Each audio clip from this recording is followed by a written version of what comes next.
Fique por dentro das principais discussões que impactam seus investimentos e das análises de nossos especialistas sobre as movimentações do mercado financeiro. Falando nisso, nosso encontro é toda manhã, logo após a abertura do mercado. Entre nos canais oficiais do Itaú Personalité e envie suas dúvidas sobre recomendação de investimentos.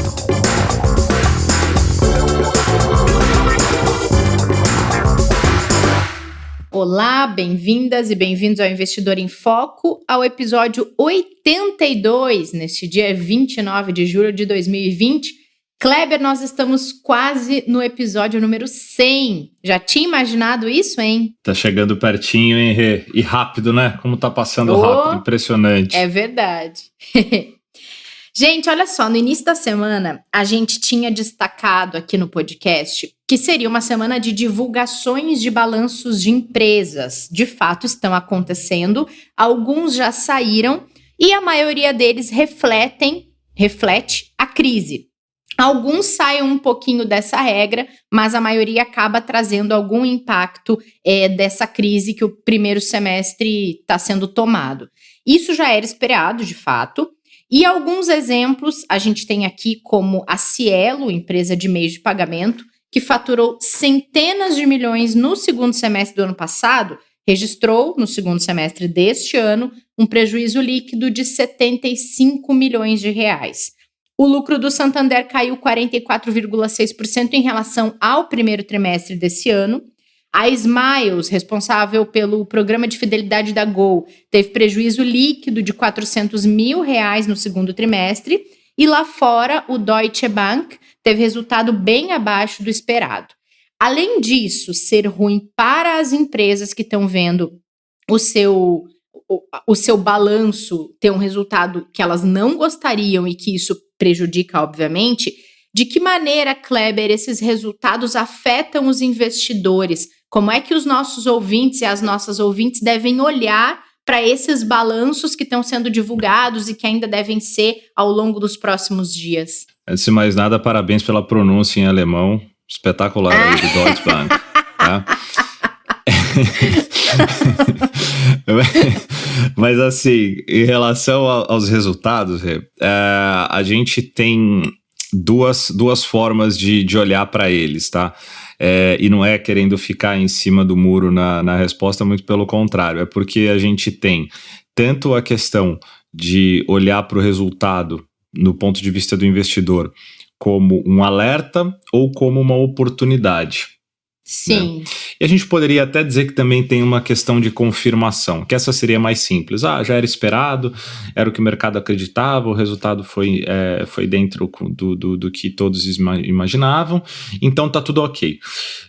Os outros dois pontos, eles são interessantes pelo seguinte, né? Quando a gente fala de alerta, é porque algumas companhias podem apresentar realmente sinais de que elas estão passando por situações nas quais vale a revisão se eu devo, né, no caso do investidor, continuar ou não posicionado nela. No caso do que vem saindo agora recentemente, é muito sensível e difícil essa avaliação, porque a gente tem uma situação completamente diferente do que seria o normal, do que seria o considerado realmente um cenário padrão. A gente tem aí tudo que a gente já sabe ligado a uma dificuldade econômica devido à pandemia que vem impactando muito as companhias. Mas aí a gente pode avaliar da seguinte forma: e como que as empresas estão conduzindo essa situação e esse período? Então, Verdade. Por exemplo, quando a gente olha para o resultado, e a gente tem dois exemplos aqui dos que você trouxe, muito legais para trazer isso para o investidor. Então, vamos lá. O primeiro, a Cielo. A Cielo, o mercado está fazendo uma avaliação de que o resultado realmente foi muito ruim. Que a empresa, no caso, claro, obviamente por uma questão de que o consumo caiu muito, que o varejo vem sofrendo muito e ela é totalmente dependente do varejo, né? Sim, sim. Mas você também tem uma questão do digital, na qual ela não conseguiu atingir resultados como ela talvez poderia, mas aí vai para uma análise mais técnica que não é o nosso caso aqui. E o mercado agora responde de que forma? A ação nesse momento hoje cai nesse momento agora, são 10h40, ela está caindo 5,27% no dia, que é uma queda muito forte para o papel. Sim. Né? Isso faz com que a empresa, então, seja um sinal de alerta para o investidor? Não. porque quando a gente olha para a gestão da companhia, a companhia tem uma gestão muito boa, ela tem uma governança excelente, e pensando no longo prazo, é um setor que naturalmente vai se recuperar. Então, sem dúvida nenhuma, o investidor pode olhar assim como um alerta de curto prazo, mas como uma oportunidade, porque ela está abrindo aí uma possibilidade, então, de ficar mais descontada para aquele investidor que quer investir pensando mais no longo prazo. E o Santander, que trouxe um resultado com lucro, como você falou, com queda de quase 45% menor, né, em relação ao primeiro trimestre, uma queda muito forte nos lucros. Os números que o Santander apresentou de gestão, tanto de caixa, quanto de perda, quanto de inadimplência, da parte de tesouraria e vários outros critérios que foram avaliados no balanço, foram muito bem recebidos pelo mercado, e a ação nesse momento vem subindo agora em torno de R$ 2,40, tá? Sendo cotada ali a R$ 15. E mesmo com um resultado ruim, né, do ponto de vista para setor financeiro, a avaliação que se fez foi muito positiva. Por quê? Porque a gestão se preparou nesse trimestre para que a companhia suporte as perdas que ela ainda vai ter que absorver a partir do segundo semestre. Perfeito. Então, não é só o que aconteceu, né, Kleber? É como a empresa trata isso e que medidas ela toma para conseguir se manter e mostrar onde ela é forte para ultrapassar um período de crise, né? Exatamente. E fazendo um link com o que a gente conversou ontem, quando a gente falava de política monetária, que a gente fala muito aqui, que você adora o tema, vamos falar de expectativa, né? Expectativa versus realidade. A gente podia fazer um quadro no podcast, né? Vamos, adorei. O que o mercado faz, né? O que o investidor faz? Ele gera uma expectativa sobre a companhia e sobre aquilo que ela deve apresentar. Se aquela expectativa se concretiza, se ela se materializa, ok, nada de novo. Então, dificilmente você vai ter uma grande variação no preço da ação, na valorização da empresa. Se ela vier acima do esperado, melhor ainda. Então, eu me antecipei a um movimento e eu me antecipei de forma mais conservadora, ela veio melhor, então, ótimo, provavelmente eu vou ter uma valorização da ação. A gente pode usar como caso aqui o que está acontecendo agora, só como um exemplo, não 100%, mas só para exemplificar, por exemplo, o Santander, né? Poxa, eu esperava um resultado, vinha dando preço para esse papel, mas ele me mostrou uma gestão muito melhor, o resultado veio melhor do que eu esperava, ou seja, eu tenho ainda como gerar mais expectativa agora sobre a companhia. Sim. E o inverso também. Eu gero uma expectativa, a empresa não me entrega, né, o resultado não é compatível com aquilo que eu acreditei, abre aspas, eu supervalorizei aquela ação naquele momento, eu tenho que fazer um ajuste, e aí vem a realização. Então, voltando no ponto que você adora da expectativa, ela é muito relevante por causa disso, porque uma expectativa que realmente é atendida versus a que não é atendida pode impactar bastante aí o investimento do cliente ali na ponta final. Acho que a dica aqui para quem investe em ações ou em produtos de crédito privado, enfim, que tem nos seus investimentos ativos dessas empresas que estão trazendo balanços, é olhar com bastante carinho, né, Kleber, para os dois lados e ficar no pé. Afinal, é o seu dinheiro que está ali, então acompanhar bem de perto, né? Você tocou num ponto super importante, que é o crédito privado, né? Porque esse é talvez até mais delicado que a própria ação, tamanho risco que ele integra, né? A ação, o risco é da empresa de fato chegar a uma situação de quebrar, de falir.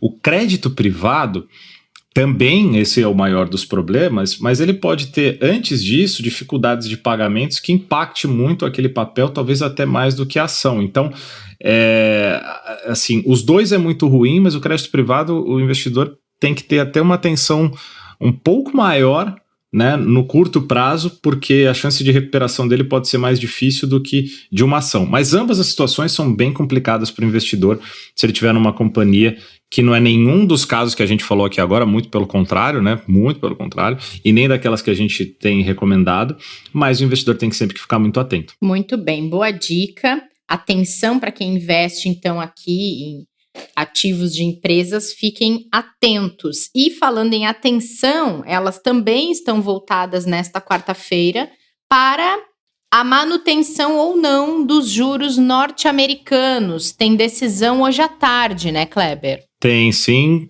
a gente vai saber aí, e aí falando de novo, né, o mercado espera que a gente tenha uma manutenção da taxa de juros, do que já foi definido aí nas últimas reuniões pelo Fed, né, e o FONC, que é o Comitê de Política Monetária, traz aí provavelmente uma expectativa de manter ali entre 0 e 0,25 o intervalo dos juros, e o que fica na maior expectativa dos investidores e do mercado vai ser a fala do presidente, a direção que o Banco Central vai dar para a economia e, se possível, até informações que venham em paralelo a essa decisão relacionada ao novo pacote de estímulos que foi apresentado já essa semana pelo Partido Republicano no Congresso, de mais $1 trilhão de estímulo às economias.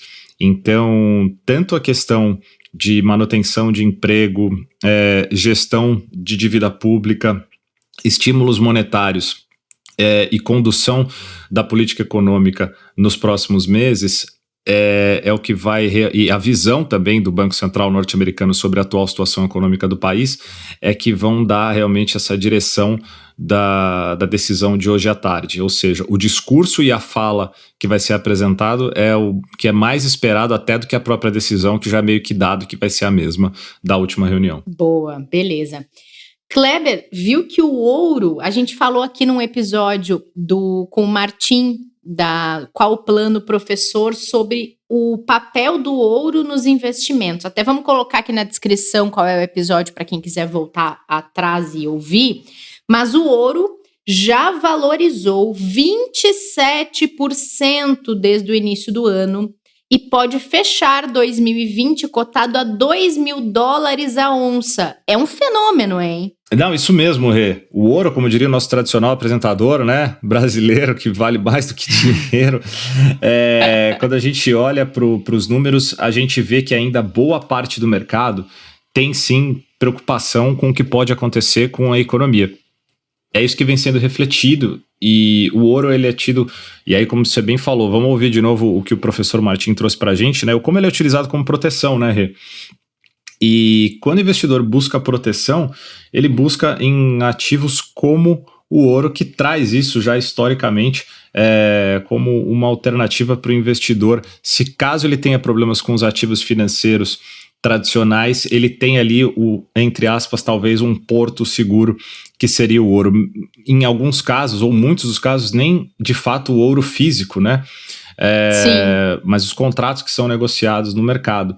Se for o ouro físico... Mas estão buscando tanto que tá ficando caro, né, Kleber? Tá caríssimo, né? Se a gente pegar o preço do ouro em relação aos últimos... Há pouco tempo, tá? Como você bem falou, ele tá agora sendo negociado nesse momento ali próximo aos $1.950, né? A onça Troy. E no início do mês ele estava sendo negociado aproximadamente 1.770, 1.780. Ou seja, esse mês essa preocupação aumentou muito e ela vem realmente trazendo uma valorização impressionante para a commodity. O que dá sinais ainda de que muitos investidores estão muito preocupados sim, apesar de toda essa recuperação que a gente vê no mercado de ações, que a gente vê em diversos ativos, mas a tensão por tudo aquilo que a gente já falou aqui vem levando os investidores a procurar proteção, e o ouro tem sido uma das principais procuras aí pelo investidor. Quem diria, hein, Kleber? E lembrando que a gente tem essa alternativa aqui, né, Rê? Se o investidor quiser, a gente tem um fundo só de ouro como alternativa, se o investidor quiser utilizar como proteção. Verdade. Vamos deixar na descrição o episódio que o Martim fala de ouro, para quem tiver mais interesse em ficar sabendo como funciona e como que é possível investir no ouro, e pode ouvir e tirar suas dúvidas lá. Bom, chegando no fim do episódio de hoje, tem uma informação bacana que vem dos Estados Unidos e a gente vai trazer aqui só para reforçar um pouquinho, que é algo que já é feito aqui no Itaú. E é legal saber que as medidas que são tomadas em relação à assessoria de investimentos aqui, que a gente sempre conversa com vocês, elas estão bastante em linha do que o mundo está pensando a respeito disso. Nos Estados Unidos, entraram em vigor novas regras, valendo a partir agora de julho, para assessores de investimentos, especialistas, agentes autônomos, os especialistas que atendem os clientes e ajudam os investidores a tomar as decisões. A partir desse mês, eles têm que fornecer aos clientes todas as informações sobre quanto eles ganham de comissão pela venda de cada produto de investimento. Eles devem mostrar onde está o conflito de interesse, ou seja, se ele ganha mais comissão no produto X e por isso ele está oferecendo o produto X ao cliente, o investidor precisa saber disso. Então, essa regra é para quê? Se eu vou investir e tenho meu agente, meu assessor especialista me ajudando, eu tenho que saber o porquê ele está me oferecendo determinada coisa e por que eu estou sendo recomendado a investir naquele determinado produto. Concorda com a regra, Kleber? Não tem nem o que discutir, né, Rê? Na verdade, qualquer serviço, qualquer prestação que a gente receba ao longo da nossa vida, em qualquer setor, tem que ser assim. Não poderia ser diferente também no mercado aí de investimentos, no mercado de assessoria, né? Imagina você, por mais que você confie, vou dar um exemplo super simples, né? Por mais que você confie na padaria onde você gosta de comprar o seu pãozinho, né? Se toda vez que você for comprar, você leva o pão, mas no fundo não sabe quanto está pagando por ele, né? Sim. Por mais que você goste, confie, talvez comece a gerar um incômodo, né? Poxa, quanto que eu tô pagando, né? Quanto que ele tá recebendo por isso? Nada contra, mas será que tá sendo justo? Acho que essa é a grande pergunta que ficaria, né? É transparência, né, Kleber? Exatamente. Acho que a palavra então, é transparência. Estou usando um exemplo um pouco mais simples aqui, porque tudo a gente gosta de saber ali o quanto a gente está realmente dispondo de valor, e o caro ou barato, ele é muito relativo. Ele só tem que ser, como você falou, transparente, claro, desde o início, né?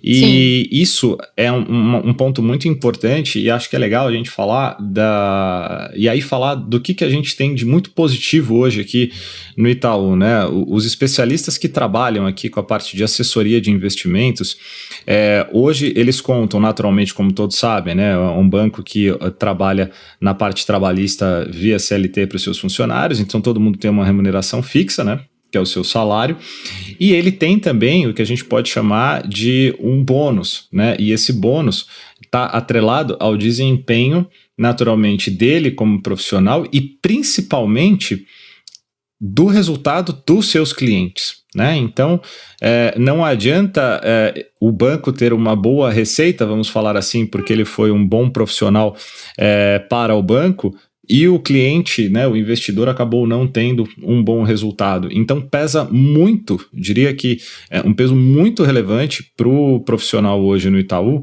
o resultado dos seus clientes, tá? E esse resultado não se diz só do retorno positivo ou negativo das carteiras, mas principalmente também em relação a atendimento, a satisfação, essa questão de transparência, se sempre ficou claro para o investidor tudo aquilo que ele está investindo, se ele entendeu o que ele está fazendo, que é super importante, né? Não colocar um produto ou um instrumento na carteira do cliente sem que ele saiba o que é aquilo e por que ele está fazendo aquilo.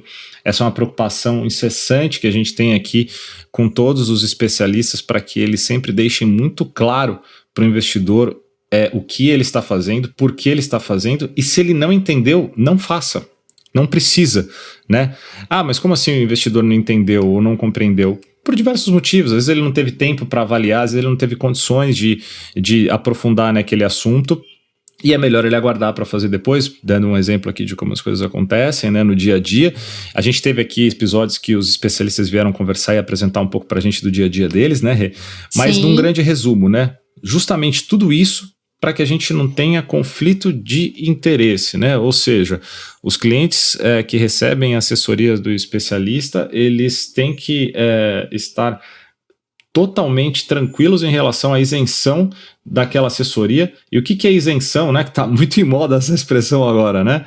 Simplesmente tentando trazer da maneira mais simples. A isenção é nada mais do que a pessoa que está ali atendendo fazer a recomendação que é melhor para você, independente de qualquer outro fator. É isso. Então, se o melhor para você... né? É um produto que não é o mais caro ou o mais barato, não importa. Ele é o melhor para você, então aquela é a recomendação. Isso é o que a gente chama de isenção, né? E complementando só a questão da remuneração variável em cima da performance do profissional e tudo mais, não existe pagamento de mais bônus ou menos bônus para o produto A ou B. Isso aí não é levado em consideração. Então é bem como o Kleber falou, a questão aqui bom, eu captei tanto, meu cliente gostou, ele está satisfeito e está tudo certo nos investimentos dele, beleza, eu vou ter uma remuneração. Agora, se eu recomendei o produto A, B, da casa X ou Y, do Itaú ou não do Itaú, não faz diferença no quanto ele vai ganhar. Mas é legal ver que fora daqui está se pensando assim também, né, Kleber? Quer dizer que a gente não está atrasado. Exatamente. A gente tem hoje no Itaú centenas de produtos à disposição. Quando a gente fala centenas, são centenas mesmo, tá? Isso inclui produtos que são do próprio banco, fundos que são geridos pela Itaú Asset e também centenas de produtos que não são do Itaú, que é o que a gente chama então de plataforma aberta, ou seja, o investidor tem à disposição dele diversas alternativas que não só aquelas geridas ou da casa, né, que a gente fala do Itaú, mas são distribuídas pelo banco. Então ele tem várias opções aqui. Isso já mostra uma questão de transparência, dizendo, olha, eu vou te oferecer o que eu tenho de melhor à disposição, independente se sou eu ou não que estou fazendo gestão sobre isso. Né? O segundo ponto que é super importante, e aí que você colocou super bem, que ninguém vai ter mais ou menos remuneração por um produto específico. Muito pelo contrário, isso não existe, né? E aí eu queria trazer um ponto aqui para quem estiver ouvindo, e eu acho que isso talvez o que a gente pode fazer de melhor nesse momento é o seguinte: se um cliente do Itaú, um investidor aqui nosso, sentir ou perceber que em algum momento ficou alguma dúvida sobre alguma recomendação, não hesite em procurar a gente, em perguntar, em tentar ver com outras profissionais dentro do próprio banco, inclusive com os canais aqui de comunicação, com ouvidoria, dizendo, olha, tive essa recomendação, será que isso aqui foi o melhor? Será que... Zero de problema, muito pelo contrário, a gente quer isso, né? Que a gente realmente tenha certeza que o investidor fique tranquilo, né?